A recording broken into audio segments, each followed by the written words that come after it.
Good morning. This is Chloe Dawn, joining Giovanni Gallucci on the Food and Beverage Trend Report. Morning, Chloe.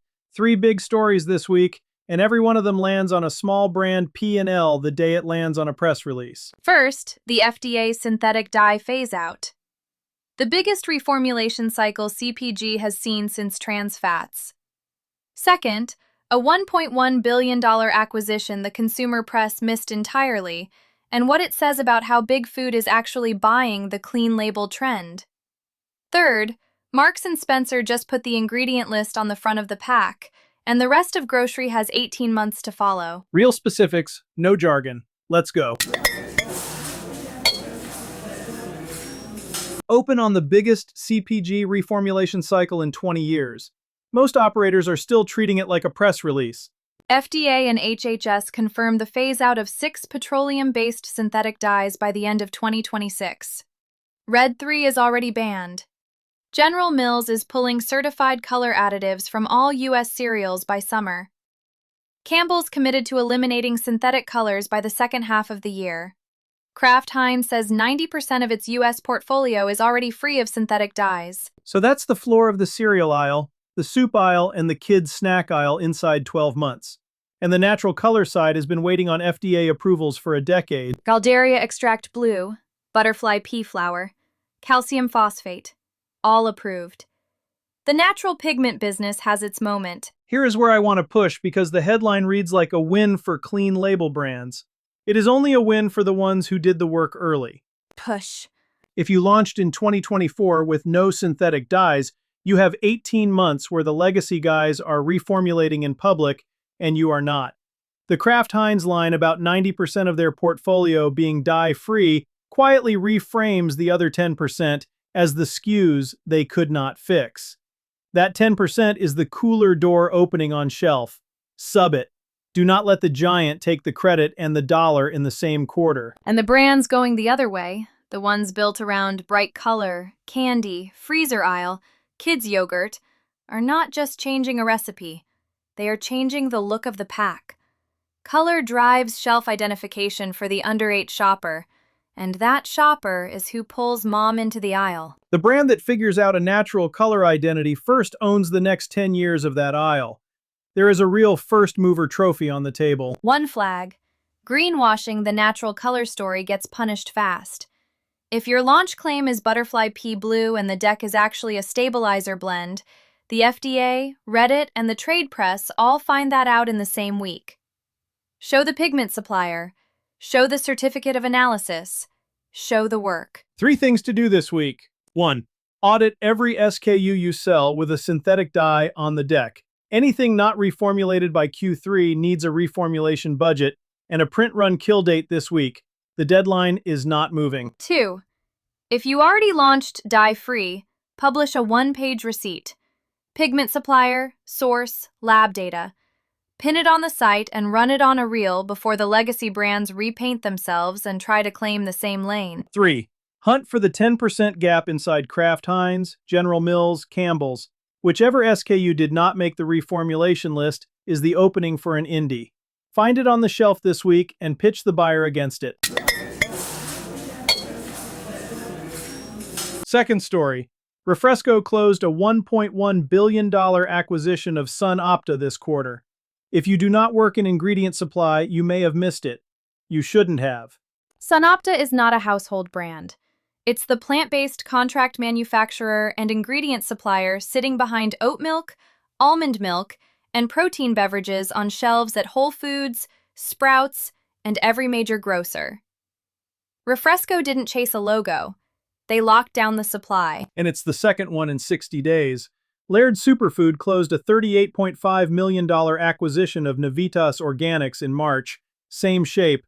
Strategic buys the supply, not the brand. The pattern is the pattern now. Clean label has crossed 80% of U.S. shoppers as the baseline buying signal.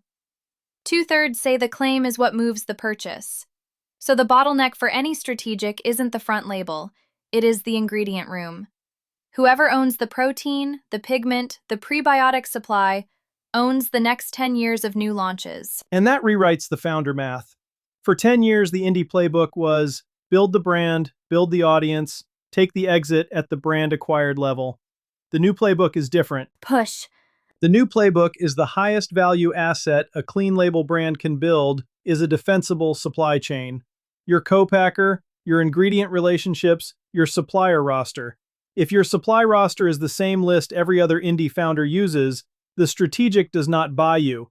They buy the supplier and lock you out. So the founder question this quarter is not just, what is my brand worth? It is, what does the back end look like? Who is in my supplier list that nobody else has?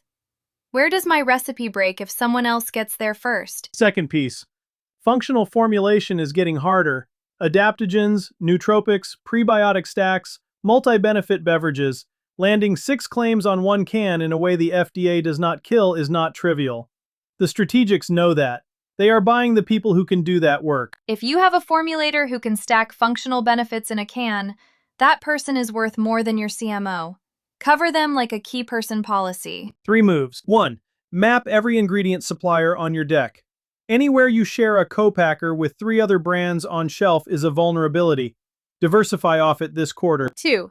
Treat your lead formulator like a co-founder. Stock, retention package, real lock-in. The strategics are buying the people, not the packaging. 3. Add the supply story to your investor deck. The exit pattern shifted. Brand worth times revenue is no longer the only multiplier. Defensible supply is.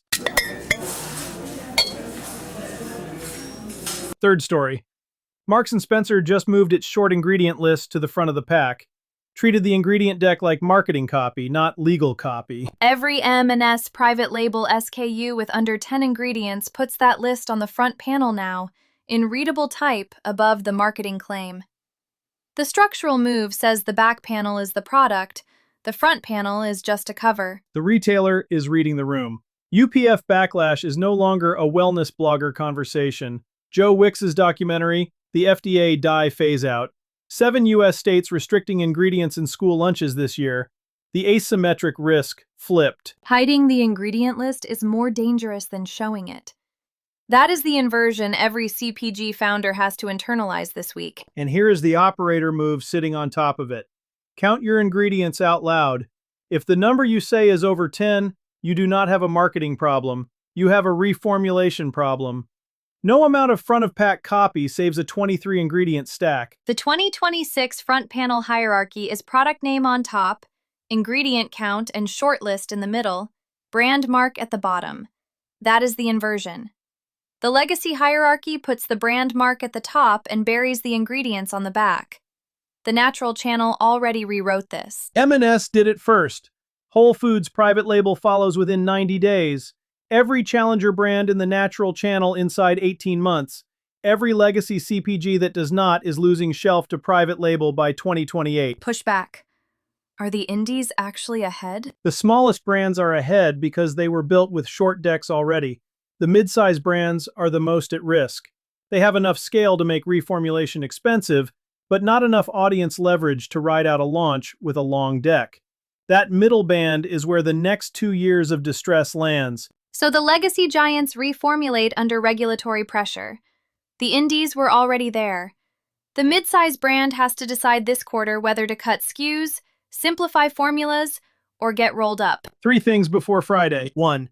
Count your ingredients out loud on every SKU. Anything over 10 goes in a reformulation queue this quarter. That is non-negotiable. 2.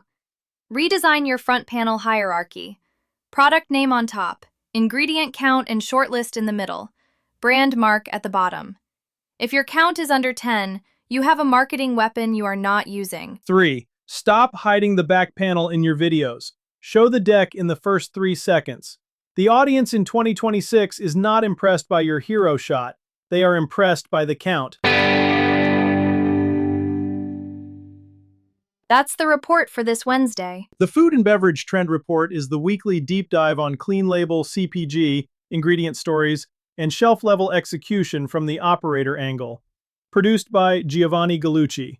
The full pipeline, scripts, voices, and publish chain runs on the Claude, Gemini, and 11 Labs stack he built and operates. He can build the equivalent for your team. gallucci.net. Find it on Apple Podcasts, Spotify, and wherever you listen. Back next Wednesday.